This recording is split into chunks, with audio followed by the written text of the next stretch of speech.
Kəlbəcərimin şəhidi qardaş, Kəlbəcər milləti unutmaz səni. Şirvan torpağının qəhrəman oğlu, bu millət unutmaz sənin tək oğlu. Rəfailini, gidliyin görmüşük bizlər, nə qədər yazsam da yetməz bu sözlər. Tarixə düşəcək sənin o adın, gələcək nəsilə bir örnək oldun. Qəhrəmanlıq eylədin Kəlbəcərdə sən, şəhid oldun özün qəlpələrdən sən.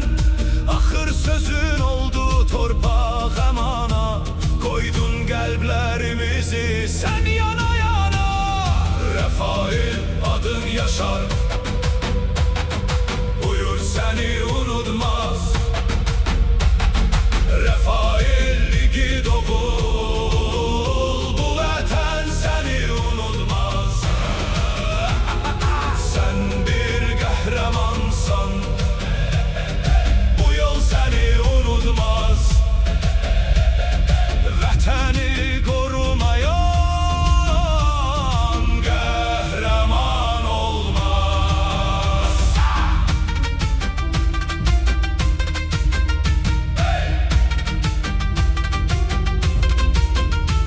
İndi xatirələrdə yaşayırsan sən, keçmişə baxanda kövrəlirəm mən.